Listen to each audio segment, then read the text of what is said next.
Assalomu alaykum, hurmatli televizor ko'ruvchilar. Dunyo Uyg'ur qurultoyi qurilganligining 20 yillik munosabati bilan stansiyamiz tarafidan alohida ta'sis qilingan Dunyo Uyg'ur qurultoyining o'tgan 20 yillik nazar nomli suhbat programmamizning ikkinchi bo'limiga xush keldinglar.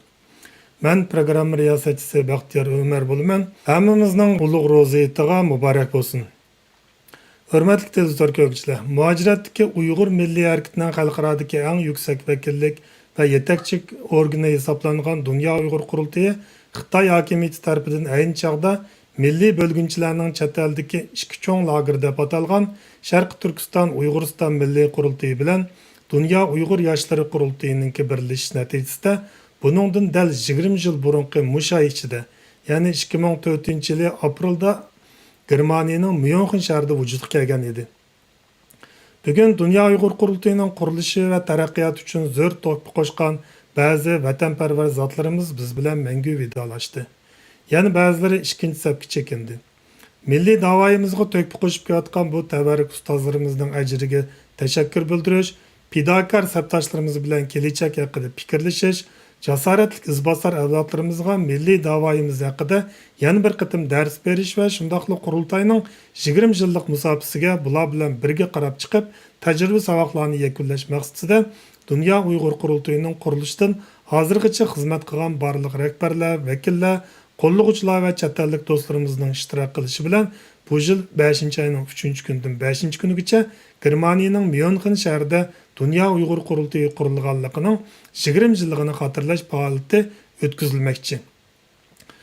Shu vajdan Dünya Uyg'ur qurultayi qurilganligining 20 yillik munosabati bilan stansiyamiz tarafidan alohida ta'sis qilingan Dünya Uyg'ur qurultayining o'tgan yilim 20 yillik nazar nomli suhbat programmamizning bugungi ikkinchi bo'limida Dünya Uyg'ur qurultayining eng asosli qurg'uvchi a'zolarining biri, sobiq Dünya Uyg'ur yoshlari qurultayining raisi, Dünya Uyg'ur qurultayining sobiq muavin raisi, navbatda qurultay qonun komitetining mudirligini, shundaqla Kanada Uyg'ur haqlarini qo'g'dash tashkilotining direktorligini o'tayotgan Mehmet To'xtapandim bilan Dünya Uyg'ur qurultayining tashqi munosabatlariga mas'ul muavin raisi, uzun yillik fidokor siyosiy faoliyatchi Zubayra Shamsiddin xonimni alohida taklif qildik.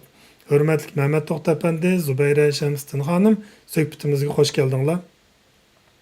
Ko'p rahmat. Suhbatimizga qaytib kelsak, vaqt munosabati bilan jiddiy bir suhbat bo'lib qoldi. Hurmatli Mehmet To'xtapandi, sizdan ikki savolni tangli so'ray munosabatli bo'lgandan keyin. Egilishimizcha 92-yil 12-oyda Istanbulda chaqirilgan Sharq Turkiston xalqaro milliy qurultayiga bevosita qatnashgan ekansiz. Uning bilan birga 2004-yili Sharq Turkiston Uyg'uriston milliy qurultayi bilan Dünya Uyg'ur yoshlari qurultayining birlashish natijasida bugungi Dünya Uyg'ur qurultayi qurilishidan burun siz Dünya Uyg'ur yoshlari qurultayining raisi bo'lib ekansiz. Tunji navbatlik Dünya Uyg'ur qurultayida siz qurultayning muavin raisi bo'lib saylanibsiz. Oldingi qatimliq suhbat programmamizda qurultay raisi Do'lqin Aysa, muavin raislar doktor Erkin Akram apandi shundaqla Parat Yo'ronqash apandilar bugungi Dünya Uyg'ur qurultayining 1933-yili shundaqla 44-yili qurilgan ikki jumhuriyat inqilobining varischilari ekanligini, bo'libmi 92-yili chaqirilgan Sharq Turkiston xalqaro milliy qurultayining davom ekanligini birdek holda ta'kidlashgan edi. Ularning bu qarashiga siz o'zingiz shaxsan qanday baho bersiz? 2004-yili Germaniyada ikki qurultayni birlashtirib Dünya Uyg'ur qurultayini qurib chiqishdagi tub maqsadinglar nimati? Mushu orqa ko'rinishni chiqish qilib turib bu savolimga bir javob bergan bo'lsangiz rahmat. Ko'p rahmat. Oldi bilan bütün vatandaşlarımızın vatan ishtirtidagi shu davomlashayotgan ro'zayatiga muborak bo'lsin. Ularga Janob Allohning xotirjamlik ve xo'shal xuram hayit bayrami o'tkazishini arzulaymiz ve tilaymiz. Men bu javoblarni qisqa tutay. 92-yili yoki 90-yildan 92-yilgacha bo'lgan oralıqda yeşi buningga uyg'un bo'lgan qarindoshlarimiz hammasi xotirlash kerak. Dunyoda bir o'tkinchi davrni beshdan o'tkazib shunday bir davr bo'lib o'tgan. Ya'ni so'q urush oxirlashib, demokratiya, erkinlik shamollari kuchlanib, Sovet hokimiyati yemirilib, qarindosh jumhuriyatlarda mustaqil davlatlar o'tirg'i chiqib, Sharqiy Yevropa kommunizmdan voz kechib, demokratik sistemini qabul qilib, hatto Moskvalargacha, hatto Xitoyning Beyjinglargacha shundoq bu erkinlik shamollari lapildigan. Bo'libmi O'rta Osiyodagi bizning qarindosh jumhuriyatlar mustaqil bo'lishi bilan vatan sirtidagi Uyg'urlarda favqulodda cho'ng umid paydo bo'lgan. Shu sabab bilan 92-yili 12-oyning 12-kuni Istanbulda tunji navbatlik Sharqiy Turkiston Milliy qurultayi chaqirildi. Men bu qurultayga ham qatnashgan, ham qurultayning shu 12-oyning 12-kuni bo'lishini hozir Turkiyada bo'layotgan hurmatli Mamtun Nazorat efendimga ve Saudiya Arabistonda shu vaqtda bu ishlarni aktivda rahmatulloh efendimdan iltimos qilgan.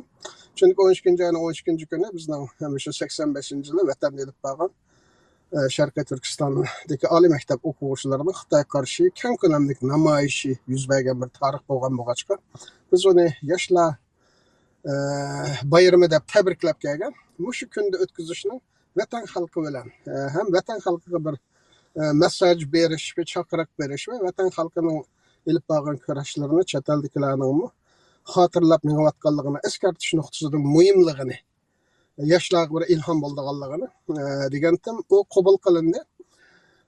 Shu birinchi qatimliq shu Sharqiy Turkiston Milliy qurultayida yoshlar bo'limiga meni mas'ul qilib turgan vaqtlarda yoshdik. İşlagan bo'ldik, lekin bu qurultay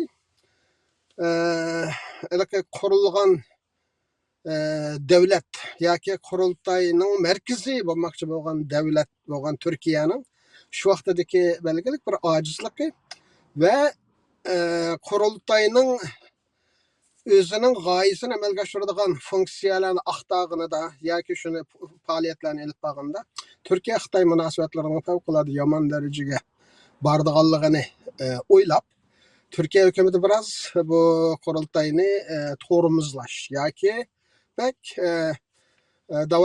vaqirab jaqiramasdan jimjit turish haqida shundoq besimlojik bo'ldi ve en oxiri bu qurultaymi Türkiye'den tizimlanmay qonunsiz bir tashkilot bo'lib qolib en oxiri Germaniyaga ko'chib berishga to'g'ri keldi. Shu vaqtda yoshlar qurultayi bor siz degandek, anadan keyin hem Yoshlar qurultayi hem Sharqiy Turkiston Milliy qurultayi o'rtada belgilik talash tortishlar, ba'zi vaqtida ziddiyatlar, ba'zi vaqtida to'qinishlar degandek har xil ishlar bo'ldi. Ammo xalqimiz bu da'voning biroz kuchlanishi, tashkilotlarning kasbchanlikka ega bo'lishi, sistemlashishi shuni kutgan mezgilda tashkilotlarning jiq bo'lishi bu da'voning umumiy yuzlanishiga musbat ta'sir bermaydi deb bu ikki qurultayni birlashish nimalari shu vaqtida Germaniyada Dolqun bor, uning ustiga bu Sharqiy Turkiston Milliy qurultayimi nimada Germaniyada, Yoshlar qurultayimi Germaniya degandek bu ishlarni birlashtirishga yomon jiq vaqt sarf qilindi. Bu ba'zi qarindoshlar deydi bundaq birlashtirish bo'lmam deb. Nurg'un odamlarni bir yerga keldigan gap, har tashkilotga kuch bergan bunu qo'llagan, emgak bergan qarindoshlar bor. Bularning ideyasini o'tkazish kerak. Umumiy odamlarni bir yerga kelish emas, ideya jihatdan, g'oya jihatdan tashkilotning umumiy qurilmasi va elib boradigan, yetmoqchi bo'lgan maqsadlari shularni birlikka keltirish kerak endi. Uning ustiga bu jamoatning qo'llashiga erishish kerak. Shuna uzun muddatli 3-4 yilga davom qilgan suhbatlar natijasida 2004-yili Dunyo Uyg'ur qurultayi qurilgan bo'ldi. Qurilib birinchi bergan bayonotimiz Dunyo Uyg'ur qurultayi 92-yili 12-oyning 12-kuni İstanbulda qurilgan Sharqiy Turkiston Milliy qurultayi olgan butun qarorlarni shartsiz qabul qilish. Ya'ni davlatlarda garchi sistemi o'zgarsimi, davlatning ishlashining davom qilishi asos degan bir gap bor. Bu da'voning asosiy tashkilotlari bo'lgan mayli Dunyo Uyg'ur qurultayi bo'lsin, mayli Sharqiy Turkiston Milliy qurultayi bo'lsin. Garchi tashkilotning ismi o'zgarsimi, ya'ni bu da'voda bu da'voning uzluksizligi, davomlashishi asos bo'lishi kerak. Şonlaşqa İstanbul'da 12-oyning 14-kuni qurultay oxirida olgan butun 10 necha moddalık talablar va dunyoga berilgan jakarnomalarning har birisini qurultay qabul qildi. Ya'ni buningda eng asosli birinchi, ikkinchi, uchinchi moddalarda Şarkı Türkistan'ın devlet ismi, Şarkı Türkistan işgalliği, Şarkı Türkistan'ın bayrağı, anandikin Şarkı Türkistan'ın devlet geribi, anandikin Şarkı Türkistan davasının gayesi.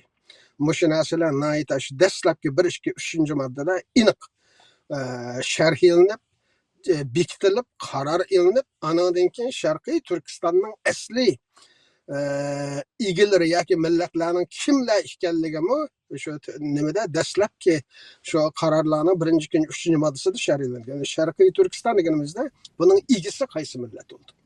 Yani hozir Sharqiy Turkistondagi hamma millat bu davlatning kelgusida egisi olamdi yoki Sharqiy Turkistonning kelgusini siyosiy taqdirini belgilashda kimlar so'z haqqiga ega bo'ldi? Bular hammasi bir tutash şu vatan davasıga taki 2. Cumhuriyetden başlap bazıları minister bo'lgan, bazıları 6 ayga vali bo'lgan şu qarindoshlarımızning ortak ovozi bilan ananiki 2. Cumhuriyetdagi asosiy shaxslardan masalan Abdurup Mahsun, ananiki Ashirvoydi, Yusufbek Muxlis qatorliq nurg'un 2. Cumhuriyetde muhim vazifalarda bo'lganlar va shularning imzosi bilan bu qarorlar ilingan bo'lg'achqa 2004 yıldaki Dünya Uyghur Kurultayı'nın bu şunda devam kıldı. Şolaşka bazı qarindoshlar Dünya Uyghur Kurultayı'nı ayırım, burunqisini ayırım deb qaraydi, unda emas. Çünkü men buni bilaman, çünkü Dünya Uyghur Kurultayı'nın qurg'uchi nimasida 2 tashkilot imzo qo'ygan. Birisi Sharqiy Turkiston Milliy Qurultayı'nın shu vaqtdagi sobiq raisi Enverjon, yana birisi Dünya Uyghur Yoshlar Qurultayı'nın shu vaqtdagi raisi. Men ikkimizning imzosi bor. Yani qurg'uchi ikki tashkilotni birlashtirish natijasida sho'lashqa qarindoshlarimiz da bu aniq bo'lishi kerak. Bu da'voda bir ism o'zgarish bo'lgan bilan g'oyada andan keyin yetmoqchi bo'lgan maqsadda da'voning xarakterida va mohiyatida o'zgarish bo'lgan emas, ham davom qilib kelgan. Endi Dunyo Uyg'ur Qurultayi qurilganda dal o'sha dunyoda g'oyat cho'ng o'zgarish paydo qilgan 11-sentabr voqeasidan keyin bo'libmi musulmon va turk dunyosida bu da'vo qilishning texmi tashlashayotganligi Xitoyning bu davlatlarga ilib borgan diplomatik, siyosiy, iqtisodiy bisimining ish berishi bilan qiyin bir vaziyatning shakllanganligini nazarda tutib bu davoni strategik jihatdan qanday ilib boramiz? Andan keyin bu da'voning hozirgi uzun muddatli g'oyasi nima? Oldimizdagi g'oyasi nima? Shularning hammani strategik qadam bo'yicha bekitib, oldi bilan Sharqiy Turkiston degan bir davlatning Xitoy tarafidan besilinganligini bildirish jamoatga, dunyo jamoatiga. Andan keyin Sharqiy Turkiston degan bir yana bog'lig'ini bildirish, Uyg'urlarning va Sharqiy Turkistonning asli egalari bo'lgan bu xalqlarning o'zlarining besilingan bu davlatini asli keltirishni iborat bir da'vosi borligini bildirish. Mushuni dastlabki bu Sharqiy Turkiston davosini tonishtirish deganda mushuni o'z ichiga oldi. Yolg'iz Sharqiy Turkistonda bo'layotgan Xitoyning yuqori besimli siyosati emas, Uyg'urlarning qiynalayotganligi va ezilayotganligi emas. Sharqiy Turkiston davosini dastlabki qadam tonishtirish deganimizda buni men biroz ostini qilin sizib deyishimga to'g'ri keldi. Bizning Dunyo Uyg'ur Qurultayining buningdan maqsadimiz Uyg'ur davosini dastlab tonishtirish deganning ma'nosi yoki Sharqiy Turkiston degan bir davlat bor edi, uni Xitoy besib olgan. Sharqiy Turkistonning asli egalari ma'lum xalqlar. Bu xalqlarning o'zlarining davlatining mustaqilligini asli keltirishni iborat bir da'vosi bor. Shu 3 mazmunni o'z ichiga olgan holda shu da'voni tonishtirishni biz Sharqiy Turkiston davosini dunyoga tonishtirish deb qaraymiz. Da'vo tonishtirish degan va Xitoy nimani Uyg'urlarni bo'zoq qilyotdi deganlar emas. Ma'nimiz o'z ichiga oldi. Dastlab qadamda shunaqa qiyin sharoitda bu ishlar amalga oshdi va vatan xalqimiz ig'ir badal to'ladi. Aralıqda 2009-yil 5-iyul Urumchi qirg'inchiligi bo'ldi.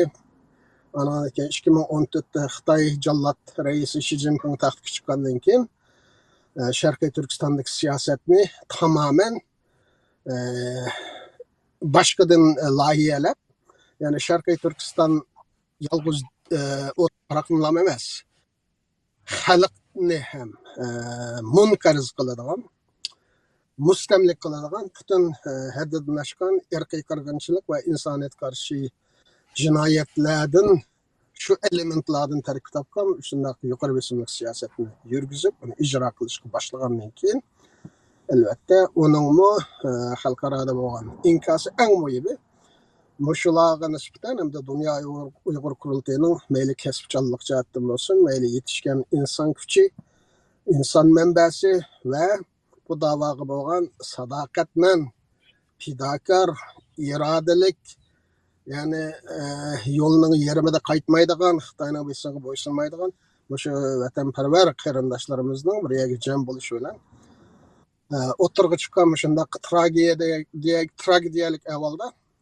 vatan xalqiga sharqiy turkistonga qandoq qilib eng yaxshi vakil bo'lish ya'ni qurultayning qurilish bosh moddasi deyilgandek vatan ichi va sirtidagi sharqiy turkiston xalqining eng oliy manfaatiga qandoq vakillik qilish qaysi nuqtadan turib vakillik qilish strategiyalarimiz bekitilib irqiy qirg'inchilikning qabul qilinishi strategiyalarning birisi bu qarindoshlar degandek bunda oson bo'lib qolgan narsalar emas ham yil ham oson bo'lmaydi chunki 10 necha davlat bilan to'xtab qoldi qandaqdir 4-5 qatim namoyish qilsalam yoki bunda yig'in ichib so'zlab qo'ysalar bo'ladigan narsa emas davlatlar bu qarorni berganda xitoy bilan bo'lgan diplomatik munosabatlari savdolari oladigan foydalari xalqaro munosabatdagi xitoyning qanday bo'lmasin birlashgan davlatlar tashkiloti rad qilish kuchi bo'lgan 5 davlatning birisi analikin nurg'un nimalari bor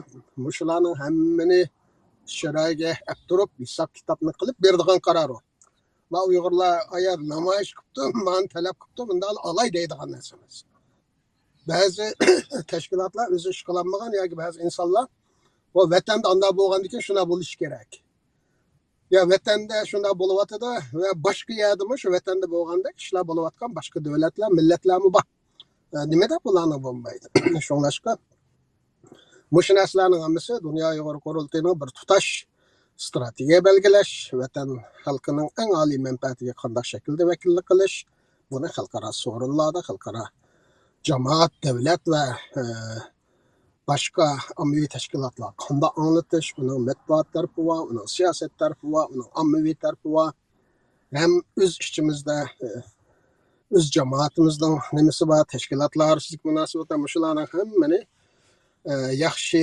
yurishlashgan holda salmoq qadam bilan elib berib ham sharqiy turkistonning davosiga sharqiy turkiston davosining safosiga vakillik qilish davoga vakillik qildim desam bo'lmaydi bu davoning bir safosi va bir sifati va uningga vakillik qilish ham buni xalqaro saviyada elib minish bu davoni ham dunyo tushungidek dunyo qoyil o'g'ilak darajada kasbchanlik qilib elib berish menimcha dunyo uyg'ur qurultayining shu 20 yillik tarixida besib o'tgan tarixidagi eng muhim utuqlarining birisi nimani qandaq gapni nada deyish qandaq deyish qaysi shaklda o'tirib qo'yish kimlar bilan deyishish bu gaplarni qaysi organlar bilan deyish mana shu haqida bir yurish qimmatli tajribaga ega bo'lganligi va shuning turtkisida hozir bir ish bo'lib qolsa qurultay boshqa tashkilotda gangrab qolmaydi naga berishni kim bilan paranglashishni nada qandaq masalani qandaq hal qilishni biladi ya'ni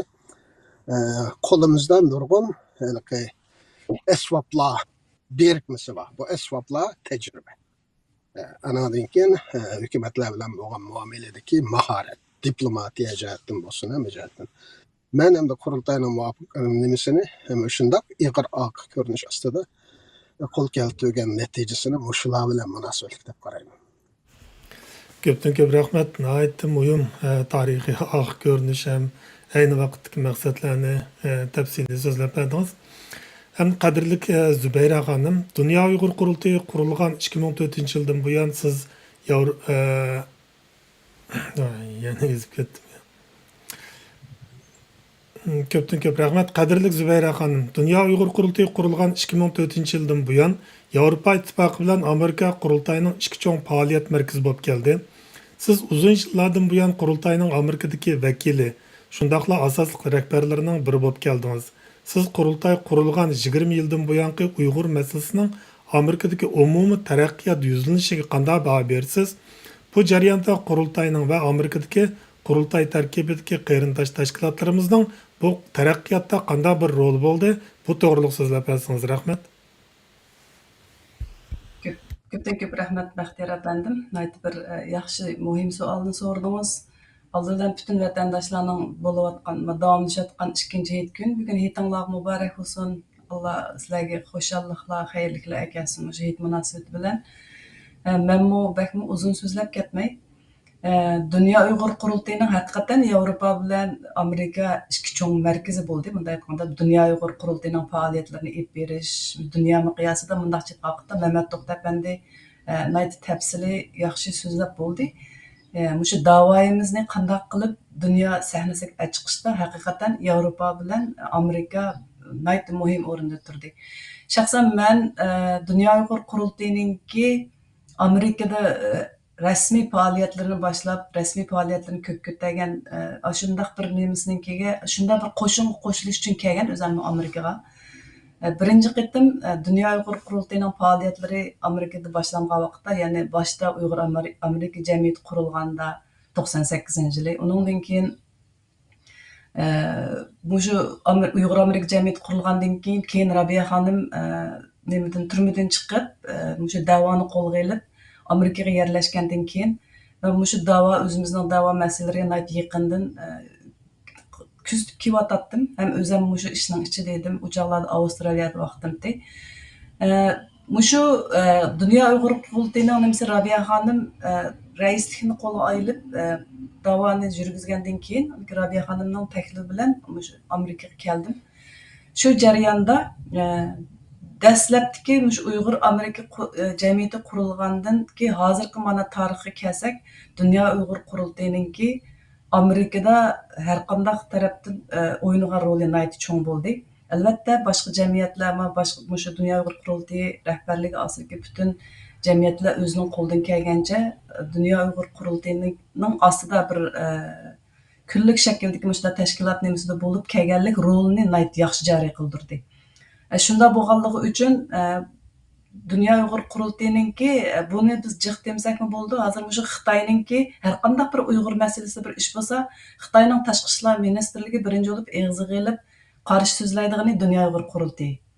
Chunki Dünya Uyg'ur qurultayi mundaqcha vaqtda Xitoyga qarshi bo'layotgan har qanday faoliyatlar, hamda Xitoyga qarshidan sirt bizning haq davoyimizni olib berayotgan mushu ma'nodagi ilayotgan faoliyatlarning hammasida Dünya Uyg'ur qurultayini birinchi oldingi safdagi planlovchi, ijrochi, yurgizguvchi deb qaraydi. Shunday bo'lganligi uchun o'zimizga ma'lum, endi buniki markazini albatta Yevropa bilan Amerika deb uning texmi bakarak shunday qaraydi. Bularning hammasi demakki bizning xizmatimizning natijasi. Baya Mehmet To'xta apandi nayt aniq deb o'tdi. To'g'ri, biz vatanniki xalqimizning jig'zarini dunyoga anglitish orqali bizning mavjudligimizni dunyoga tonishtirish, uningdan sirt bizning Sharqi Turkiston degan bu vatanning Uyg'ur xalqiga taalluqligini, bizningki oxirgi davoyimiz, oxirgi maqsadimizniki o'zimizning vatanning mustaqilligini qaytadan asliga keltirish. Bu shunday bir prinsipda bizning ching to'g'anligimiz shunday bir ahvolni har qachon mayli biz nima davoni qilmayli, mayli xalqimiz zulmga uchrayotidi, xalqimizni qo'lqiyotidi, xalqimizni vayron qo'yib bordi demayli, ammo Xitoy hukumatiga bir narsa aniqki, u narsa bo'lsin nima deganda bu tashkilotning, bu jamiyatning oxirgi muddaosiniki Xitoy hokimiyatining mustamlikasini qabul qilmaymiz. Biz bir hur yashab kelgan xalq, o'z vatanimiz Sharqi Turkistonda hurligimiz bilan yashaymiz bir kuni degan shu signalni berib turganligini har qachon esiga solqashqa biz oldingi saf dushmani. Endi mushularning hammasida albatta Dünya Uyg'ur qurultayining rahbarligi nayta muhim. Uningdan sirt bizning qo'llagan barliq atrofimizga tashkilotlarning roli nihoyat cho'ng. Chunki boya deyishgandek Dünya Uyg'ur qurultayining dastlabki bir mukammal kasbiy qo'shin bo'lib yetishida ikki tashkilotning birlashishida mavjud kelgan. Hozirgi vaziyatga kelgan vaqtda butun o'sha davoning ilgili surilishida Dünya Uyg'ur qurultayininki bir markaziy rahbarlik rol ashundaq narsani o'taydiganligininki natijasi deb qaraymiz. Chunki bir tashkilot qurilgan, bir yadro qurilgan bilan u yadroning atrofida uni mustahkam qo'g'daydigan, davosini mustahkam tangib boradigan elementlar, ya'ni tashkilotlar, boshqa qo'llovchilar bo'lmasa, u yadroning kuchliligini saqlab qilish tez. Shunda bo'lgani uchun menimcha bo'lganda bu Dunyo Uyg'ur qurultayiniki bu roli nihoyat unumli bo'ldi deb qarayman. Bo'libmi butun tashkilotlarni atrofiga yig'ib, Uyg'ur davoyimizni qo'llaydigan, Uyg'ur davoyimizda haqiqatan oxirgi maqsadimiz xalqimizning hurligi, vatan zaminimizning bizga taalluqligini elib boradigan shu davoda har qanday biz bilan birga bo'ladigan, garchi ba'zi vaqtlarda fikr o'xshamasliklarimiz bo'lsa-mu, ammo oxirgi g'oyamiz bir bo'lgan shunday butun tashkilotlarning birlikka kelishida albatta mayli Yevropada bo'lsin, Amerikada bo'lsin bu nihoyat cho'ng rol o'ynadi ham rol o'ynab kelyotidi. Men misha to'xtay, boshqa savolingiz bo'lsa yana so'rang. Rahmat. Ko'pdan ko'p rahmat hurmatli Zubayra xonim. Hamda savolimizni Mehmet To'xtapandga kelsak, hurmatli Mehmet To'xtapandi, bo'libmi shu keyingi 4-5 yil ichida Kanadada Uyg'urlar munosabatli nihoyat zo'r tarixiy hodisalar yuz berdi. Masalan, Kanada parlamenti Uyg'ur irqiy qirg'inchiligini qabul qilgan tunji parlament bo'ldi. Har qaysi yerlarda qiyin ahvolda qolgan 10 ming Uyg'urni Kanadaga yo'tkab kelib yerlashtirish haqida Kanada parlamenti va hukumati tarafidan maxsus qarorlar qabul qilindi. Kanada federal tekshirish idorasi tarafidan Kanadadagi Uyg'ur majburiy emkiga chetish deb qaralgan dangli 10 necha shirkat ustidan maxsus tekshirish boshlatildi. Bu tarixiy hodisalarda Dunyo Uyg'ur qurultayininki qandaq darajada bir rol bo'ldi? Bu to'g'riliq bir tushuncha bergan bo'lsangiz rahmat. Ko'p rahmat. Zubayra xonim Amerikadagi ba'zi faoliyatlarni dastlabki shu bo'libmi 2000-yillarning boshidan boshlab yaxshi sharhladi. Ya'ni bu Amerika bilan bu Kanadaning ba'zi vaqtlarda siyosiy yuzlanish, anonim siyosiy iqlimlar, o'xshamagan terminologiya bu qo'shni davlatlardagi ba'zi muzokara temalarim ba'zi vaqtda jiq parallel davom qiladi ekan. Shuni men his qildim. Ba'zi vaqtda ikki davlat ikki tarafga ma'lum ekan, lekin muzokara qiladigan temalar, talash tortishlar o'xshash bir doira ichida bo'ldi ekan. Shunlashqa demoqchi bo'lganim, Amerikada bo'lgan ishlarning Kanadaga ta'siri va Kanadadagi ishlarning Amerikaga ta'siri va uchunmasa belgili darajada shu ta'sirchanlik, o'tashmachilik bo'lib turdi ekan, o'tishib turdi ekan bir-biridan. Hamda Kanadadagi shu bo'libmi men to'liq kun ishga boshlagan 2020-yil shu 1-oydan boshlagandamda. Ondan burunqisi shu yerim ishlab turib, yerim o'zim jugarab qilatdim. Gerçi bu Uyg'ur irqiy qirg'inchiligini 2020-yil 10-22 kuni parlamentning bir komiteti tunji qatim qabul qilib, undan keyin parlament qabul qildi. Bu mundaqla nima bo'lganligi keynida nurg'un emgak bor. Chunki 2017-yildan boshlab shu komitetlarda ilib berilgan 25 dan ortiq guvohlik berish yig'ini bor. Shu guvohlik berishlarga biz ishtirib shuning turtki bo'lib odamlarni chaqirib guvohliklarni bergizib degandek material ve asosini qurish buning uchun. Anadan keyin mana nimedagi Montrealda Yahudilarning tashkiloti bor. Rolf Wallenberg kishilik huquq markazida. Buning beshida Irvin Kotler deb burungi Kanadaning adliya ministri bo'lgan bir dangli qonunshunos bor. O'sha odamlar orqali tunji qatim Amerikadagi Newsline'da shu Uyg'ur irqiy qirg'inchilik masalasidagi nihoyat halqaliq bir o'tgan. Chunki jinoyatning yuz berishi ham irqiy qirg'inchilik bir jinoyatning irqiy qirg'inchilikka kirganligini ko'rsatmaydi. Jinoyat bu jinoyatni o'tkazman deb davlat tarafidan shu niyat, shu qasd bo'lish kerak. Aniq isbotlash kerak. Ya'ni ma jinoyat bo'ldi. Bu jinoyatni Xitoy irqiy qirg'inchilik qilman degan niyat bilan qildi. Niyatni isbotladi. Boshqa bizning qarindoshlarimiz ba'zida vatanda maosh bo'lg'achqa avtomatik unda bo'lmaydi bu ishlarchi. Vatanda bo'lgan ishlar albatta bir gap, ammo uni qonuniy ramka bo'yicha isbotlab ikki narsani. Birisi jinoyatning haqiqatan shu irqiy qirg'inchilik kategoriyasiga kiradigan jinoyatmi? Uni isbotlash kerak. Ikkinchidan bu jinoyatni ishlaganda Xitoy buni bir davlatning xatosi bilan ishladimi yoki davlat ishlaganlarning bexasligi bilan yoki bir kasal yoki haddidan toshqin ba'zi insonlarning umumiy siyosatning sirtiga chiqib ishladimi yoki bo'lmaydi xitoy davlati men ma jinoyatni ishlayman ma jinoyatni ishlash orqali ma maqsadga yetaman deb aniq bu yerda bir niyat bor narsalar isbotlanishi kerak xitoylar yepiq bir davlat u haqida hech qanday davlat uyg'urlarni irqiy qirg'inchilik bilan nima qilman deb bundoq bir ish boshlamaydi yushurdatda uni lekin shuni bir yerlardan tepish kerak xitoy rad qilinmagidak va qonunda bir jingi to'xtag'idek salmoqdiki paketlar bilan asosni qurish kerak shu butun shu chet eldagi nima qarasak mushu bo'yicha davom qilganligini ham uyg'ur va dunyo uyg'ur qurultiyi boshchiligidagi va shu dunyo uyg'ur qurultiyiga tabi tashkilotlarning ishning bosqichlarini bilib shu bosqichlarni deymizku parchalarni bir yerga kelish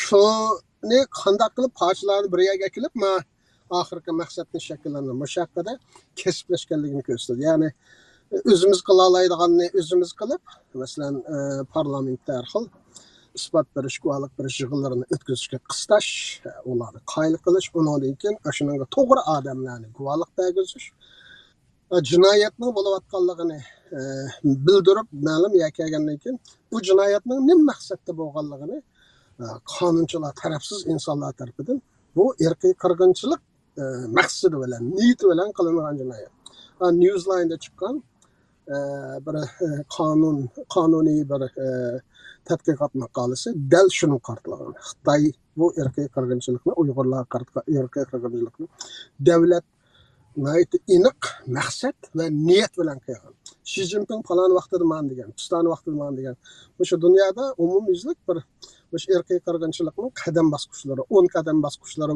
deb qabul qilingan birinchisi millatni xo'rlash millatni qadrsiz qilish boshqalarning ko'zida buni qanday qilsa bo'ladigan arzimas bir narsaga aylantirish shi zinpin degan gaplar bor xuddi bir choshqon kelsa hammadan qo'liga kaltak to'qmoq ilib shu choshqon qo'g'laganda qo'g'lash kerak uyg'urlarni anadan keyin hech qanday rahim qilmaslik ya'ni uyg'urlarni choshqonga nimaga hayvonga o'xshatishi shu nima ikki dunyo urushidan burungi nozilarning yahudiylarni dal shundoq bosqichlar bilan oldi bilan ularni qadrsizlashtirib xohlagan odam nima qilsa bo'ladigan so'rg'inmaydigan shundoq bir tushuncha keltirib turib hem davlat hem shu davlatning asosli millati bo'lgan xitoylar tarafidan uyg'urlarni nima qilsang qil hech qanday buni so'rg'inmaydi degan narsani berib turib keyin lager shohidlarining bergan guvohliklari qarasak dal shu xo'rlashning bo'lganligini ko'ramiz uyg'urlarni o'zini inson bo'lganiga tavba qildirib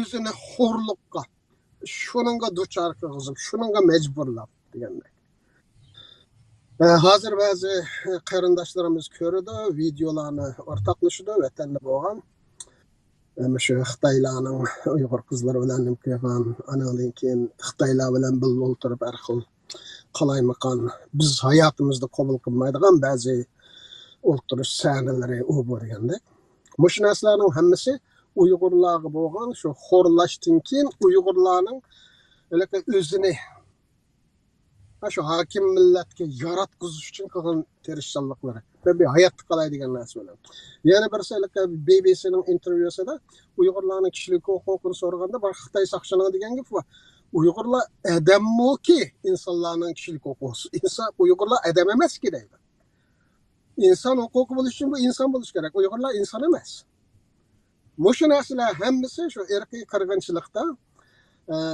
irqiy qirg'inchilik qadam bosqichlarida qadrsizlashtirish uni arzimas bir narsa nimaga aylantirish shu millatni undan to'p yakun ularni shu xitoy va boshqa irqiy qirg'inchilik jinoyat shakllantirgan millatlar qanday siyosat tutamiz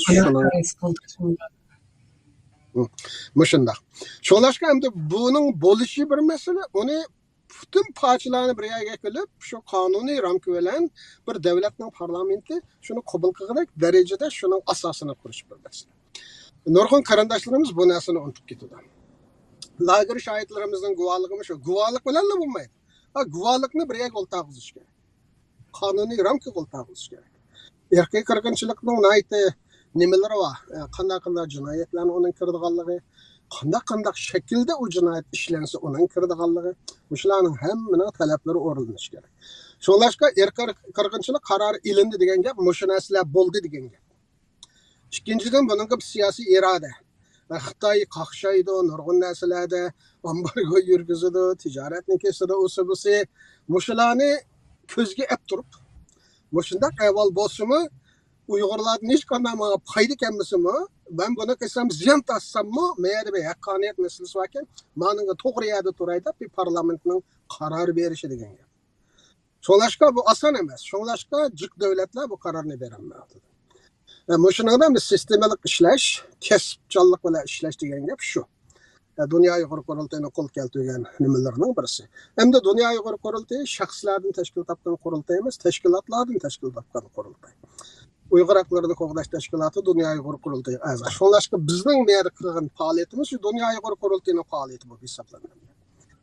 Majlis irqiy qirg'inchilik nimasi bo'lsin, biz o'zimizning shu Kanada sharoitini yaxshi bilgan bo'lg'achqa, Kanadaning nimalarni qilib bo'ladi, ammo uni qilish uchun qanday asoslarni yaratish kerak, qanday yo'llar orqali buni qanday o'tirib qo'yish kerak, kimlarni qoyil qilish kerak, nelardan nima qarorlar chiqish kerak, shularni bilganda biraz g'ayrat qilib, biraz mana 3-4 yil kesimi hamda shuni nima qilsak bu natija chiqadi. Ham 10 ming Uyg'urning masalasi shu.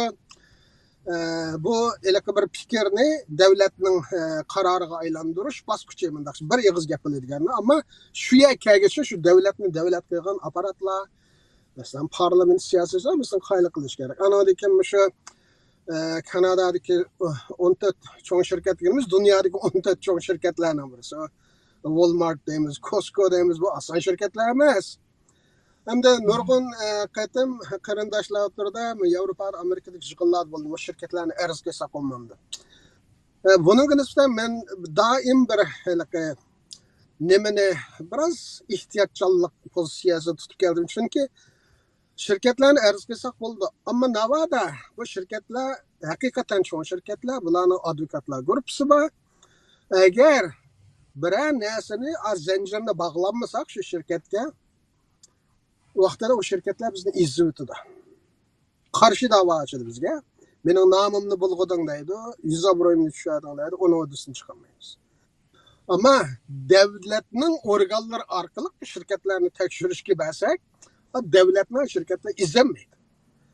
Shunlashqa Kanadada meni tutgan yo'lam, tashkilot nomidan bularni az qilsam, navada 99% to'g'ri qilib, 1% xato qilsammi, bu shirkatlar meni nima qilishi mumkin? Uning davlatning shuna organlari yo'qmi? Nima deb davlat organlaridan foydalanmaymiz deb 2022-yili boshlangan. Bir nima? Uning tayyorliklari bilan 2,5 yil bo'ldi mana.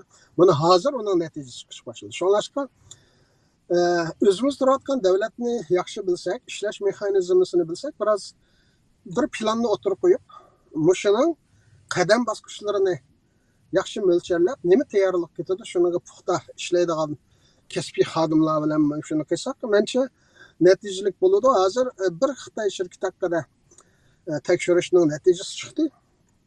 Bu natijada hamda federal hukumat o shirkatlar bo'lgan nurg'un iqtisodiy masalalarda aloqani kesdi. Shunchalik jiq ta'sir bo'ldi. Boshqa shirkatlarning hozir dastlabda ko'zga ilmagan bizni. Masalan, Walmart bilan parallashyapmiz hozir.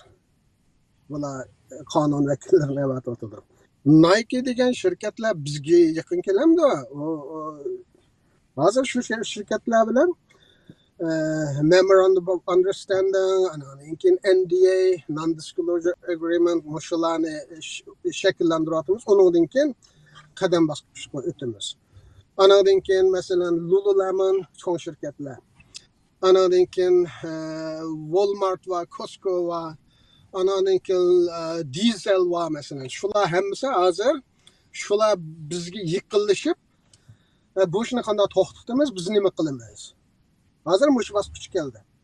Bular qanday qilib shu tekshirishdan men qutulib qolaman. Shuning piyiga tushdi. Chunki bu tekshirishning natijasida agar doklad biz ta'minlab bergan materialni asos qilib chiqsa, bu shirkatlarning Kanadaga qiladigan butun import laysensi, import ruxsati bekor qilinadi. Kanadadan ba'zi qonunlar bor. Agar sen shundaq avvalda ishni qilgan bo'lsang, mana jazosi mavjud. Shu sababdan ham Kanadada bo'layotgan faoliyatlar biz tashkilot bo'lish suhbatimiz bilan qurultayning tarkibida bo'lganimiz uchun bizning ilib borgan faoliyatlarimiz shu qurultayning faoliyati hisoblanadi. Bu faoliyatlarni ba'zi bo'lishdan burun yoki bo'lish jarayonida qurultay bilan deyishimiz. Bu faoliyatlar qurultayning asosli rahbarlarini chaqiramiz, iqtisodiy jihatdan kuchimiz yor berganmiz. Chunki masalan nurg'un jihatlarda ko'p pushmunim bor. Jiq odamni chaqirib shuna qilamisak, chunki bizning tashkilot haqiqatan boshqalarga qaraganda iqtisodiy jihatdan kichik, ikki maoshliq bir tashkilot. Bizning sirtdan nima qiladigan jiq iyonimiz yo'q, hatto iyoni undaq bir yo'limiz bo'lmag'achqa iqtisodiy jihatdan ojiz bo'lg'achqa jiq odam chaqirolmaymiz. Bo'lmasa jiq qarindoshlarni chaqirib, hatto ba'zi ishlarni qanday bo'lganligini o'zimizning tajribasini o'rtoqlashib qilganimiz uni qilib bo'lolmadik. Sababi bizning nima qilganimiz emas, iqtisodiy jihatdan ba'zi qiyinchiliklarimizni tashkilot bo'lganligi. Shunda shu sababdan hamda har qanday ish bo'lsa hamda qurultay nomidan yoki qurultay bilan birga mayli Amerikada Uyg'ur Amerika jamiyati bo'lsin, Amerika tashkilot, mayli Yevropadagi qurultayning o'rtaq tarmog'idagi tashkilot bo'lg'achqa qilgan faoliyatlarimiz qurultay bilan o'xshash. Ya'ni qurultayning umumiy faoliyat doirasiga kiradi. Shuni qarindoshlarga uqtirib qo'ydim. Ko'p rahmat. Biz Uyg'urlarning orasidan ba'zi tegicha yechilmagan yoki tushunilmagan negizlik nuqtalarni aytdi, yaxshi tushuntirib berdingiz. Hem qadrli Zübeyre Hanım, Dünya Uyghur Kurultayı kurulgan 20 yıldan bu yan izchil turda Xitoyning har xil hujumlariga uchrab kelayotidu. Bunun bazıları hatta BDT'de bo'lsa, bazıları har qaysi davlatlar tarafidan har xil vositlik va bevosita kelayotidu. Mushundaq bo'lishiga qaramasdan qurultayning mayli tashkiliy jihati bo'lsin, xalqimizning qo'llash jihati bo'lsin yoki xalqaro munosabat va hamkorliklar jihatda üzlüksüz zoruyup ve küçüyüp beriyotganligiga şahit bo'lyapmiz. Sizningcha mushunda bir davlatninki, ya'ni dunyoda ikkinchi kuch bo'layotgan davlatninki qarshi turib Dunyo Uyg'ur Qurultayining bu darajada kuchayishi nimadan darak berdi? Siz bu to'g'risida bir tushunchangizni bergan bo'lsangiz, rahmat. Ko'p rahmat, naytı bir muhim savol. Yig'ib bitgan vaqtida bizning to'g'ri ish qilayotganligimizni tushuntirdi. Shuni dalalayman men. Chunki Dunyo Uyg'ur Qurultayi demak biz to'g'ri ish qilib o'tibdik. Agar biz xato ish qilgan bo'lsak, Xitoyga qo'shadigan ishni qilgan bo'lsak va yoki bizningki shu bostirish siyosatlariga yaqinroq yoki bo'lmasa ularning qanday bo'lsa yo'l chiqadigan bir ishni qilgan bo'lsak, biz bunda bo'lmaydik. Chunki har qanday bir ishning taraqqiy qilishida ziddiyatlar bo'lsa, qarshi fikrlar bo'lsa va qarshiliklar bo'lsa, hatto ba'zi vaqtda ashundaq ba'zi bir ig'ir to'salg'ular bo'lsa, odamni o'ylantirdi, bizni bundaq o'ylantirib, silkib to'xtatdi. Biz mayad bir ishni xato qilyapmiz, ma qilgan ishimizda bir nuqson bormi va yoki bizning planlarimizda bir xatolik bo'ldimi degan mandaq bir o'tirib yoki biz bunda turib o'zimiz bir o'ylaydigan fursat bo'ladi. Demakki, qarshilik qancha ko'p bo'lsa, bu demak biz qilayotgan ishimizda bo'libmi bu yerga qarshilik deganda meningki nazarda tutayotganim Xitoy. Xitoyning qarshiligiga mayli qanday yo'llar bilan bo'lsin, o'zi bevosita tashqi ishlar ministrliklari orqali bo'lsin, Xitoyning konsullari orqali bo'lsin, o'zining ish yo'llari orqali bo'lsin, jasuslar orqali bo'lsin, mushunda har xil yo'llar bilan bir qo'shinga yoki Dunyo Uyg'ur Qurultayi va yoki Dunyo Uyg'ur Qurultayini qo'llab hozirgi davoni ilib borayotgan tashkilotlar bo'lsin, kimlar bo'lsin shunda qarshilik qilayotgan ekan, demak bu demakki Xitoyningki tubdan bir manfaatiga bir ziyon ekyapmiz degan gap. Ya'ni bizniki aslidagi maqsadimiz shu. Chunki Xitoyning ilayotgan butun manfaati, Xitoyning hozirgi dunyo miqyosida hozir siz deb o'tganingdek shunday ikkinchi cho'ng bir kuch bo'lib kuch qilgan narsa bizning vatan. bizning vatanning boyligidan foydalanib, bizning xalqimizni qo'l qilib ishlatib, bizning vatanda Xitoy ko'chmanlarini haddi hisobsiz u yerda o'rinlashtirib, yerlashtirib qo'sig'ini beqib, mana shu yo'llar bilan bu dunyoda hozir men ikkinchi ko'ch Uyg'ur xalqini mustamlika qilishdan sirt, boshqa xalqlarni mustamlika qilishdan sirt dunyoni so'rayman degan shunday hayol kelyotidi. Bu tarafdan aytgan vaqtda strategiya tarafdan bizning nayt muhimligimiz, bizning vatanning Uyg'ur xalqining nayt muhimligini ko'ramiz. Chunki har qanday vaqtda Xitoyninki programmasida Uyg'ur masalasi demak Xitoyninki davlat bexatarlik masalasi demak. U har qachon ashundaq deb qaraydi. Bu yana bir nimani tushuntirdi degan vaqtda davlat Xitoyning davlat bexatarligi munosabatli Uyg'ur masalasi demakki Xitoyning o'zining atalmış Sharqi Turkiston Xitoyning ayrilmas bir qismi deydigan bu gapining sapsat ekanligini o'zim e'tirof qilganlik bo'ldi yana bir tarafdan aytgan vaqtda. Mana mushularni desak, mushu 20 yil mobaynida Dunyo Uyg'ur qurultayining tarixiga o'tmayli, chunki tarixini boshqa qarindoshlar Mehmet To'xti qarindishimiz va boshqalar nayt yaxshi tushuntirib o'tib bo'ldi. Mana yaqin mushu 5-10 yil mezgiliga kelsakmi, cho'ng bir shundoq bir ilgirlashlar bo'ldi, ammo ilgirlashlarni xuddi Mehmet To'xtim to'g'ri deb bu yerda o'tib ketdi. Asosligi chunki bizning vatanda qirg'inchilik bo'lganligi uchun rost. Bir tarafdan endi dunyo xalqininki bizning Uyg'urlarning ahvolimizni Sharqi Turkiston masalasini tonishida Xitoyning qirg'inchilik qilgani haqiqatan rol o'ynadi. Unda desangiz, bir tarafdan bak afsus gap bu. Bir qirg'inchilik yuz bermasa bizni tonimamdi degan bir narsani so'raydi qadam.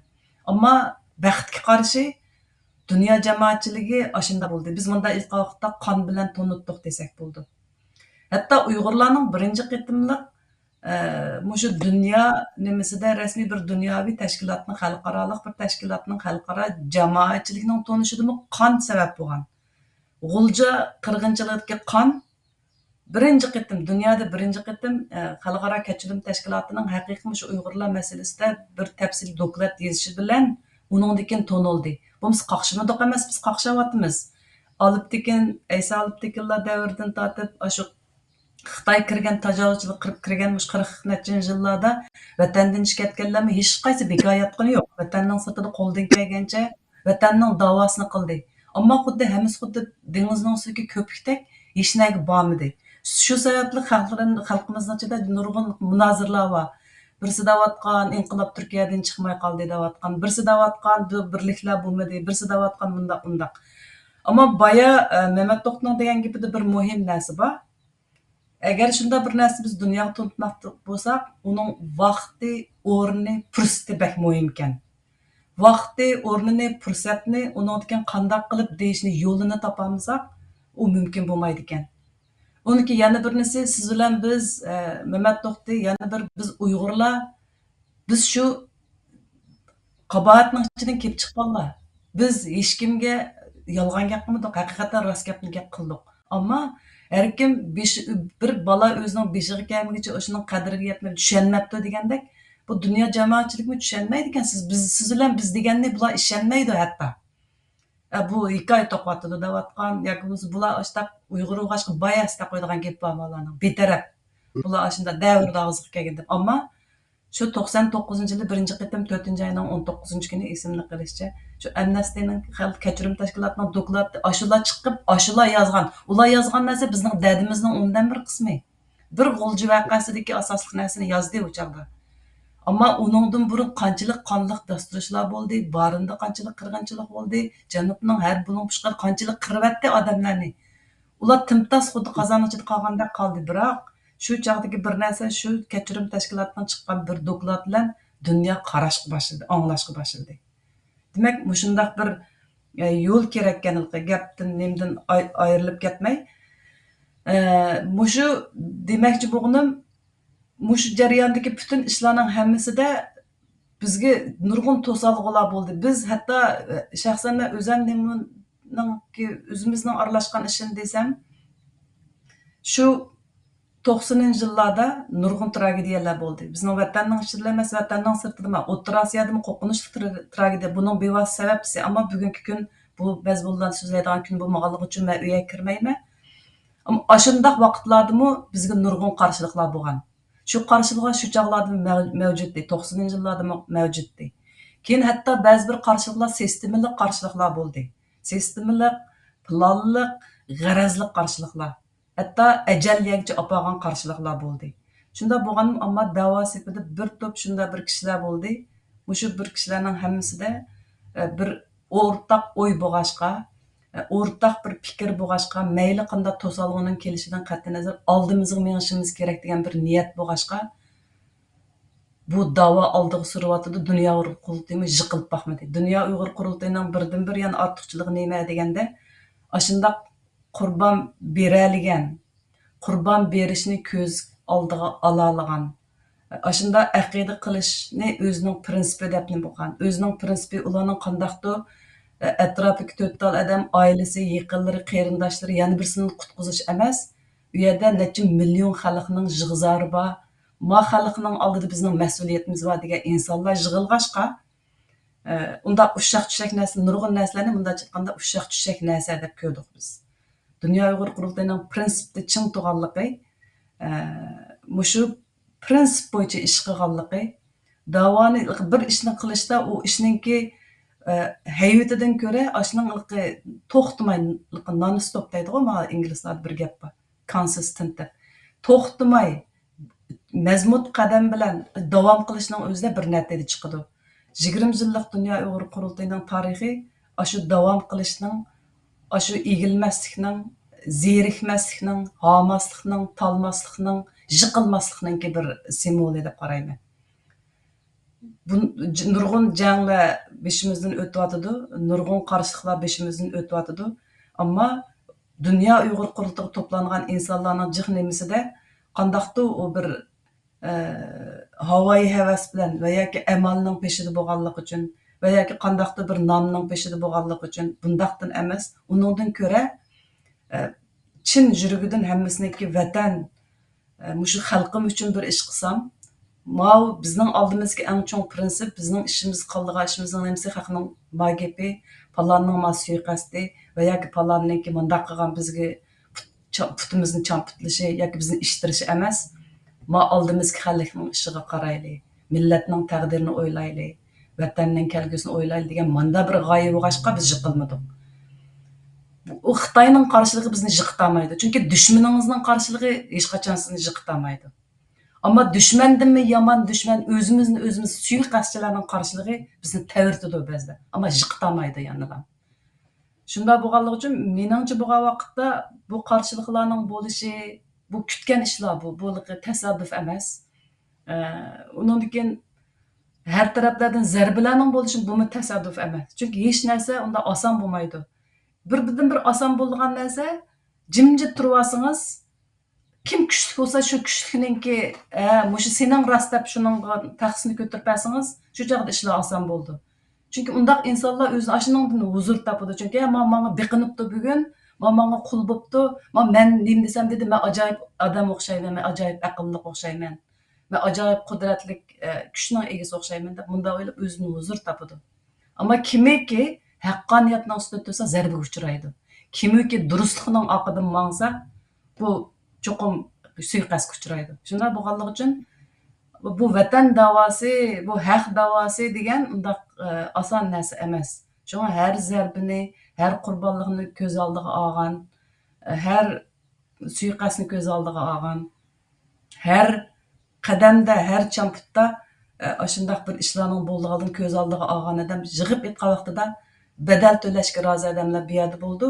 Ammo bu badallarning hammasi arziydigan badallar. Rahmat. Ko'pdan ko'p rahmat. Oldingi qatimliq programmada men ashundaq bir his kelgandim. Ya'ni Dunyo Uyg'ur qurultayininki da'vosi aytgan chog'da Uyg'ur da'vosininki muhim bir qismi ham hammasi deyishkim bo'ldi ekan. Ya'ni bu nimadan buningdan nimani bilishga bildi desa, Dunyo Uyg'ur qurultayida ishlayotgan rahbarlarning sapasininki qanchalik yuqori bo'lishi mushu muvaffaqiyatlarga asos solgan deb bilishga bo'ldi ekan. Shuning qurultayda ishlayotgan hammamiz qurultayda ishlaganligimiz uchun Az to'la bo'lsa-mu, to'kib qo'shganligimiz uchun hammamiz o'zimizni nihoyatda sharafli deb bilamiz deb o'ylayman. Qadrli Zubayra xonim, hurmatli Mehmet To'xta apandi, bergan bugungi atrofli ma'lumotlar uchun ko'pdan ko'p rahmat. Vaqt munosabati bilan programmamizni mishada to'xtatishga majbur bo'lamiz. Aziz ko'ruvchilar, yuqorida Dunyo Uyg'ur qurultayining o'tgan 20 yillik nazar nomli chatni suhbat programmasining 2 bo'limini diqqatingizga sundik. Bu vaqtdagi suhbatimiz bundan keyin davom qildi. Keyingi qatimli programmamizda ko'rishgacha omon bo'lgaysizlar. Xayr xo'sh. Ko'p rahmat, Musulmon. Ishxonam qarab yo'lga chiqqanman.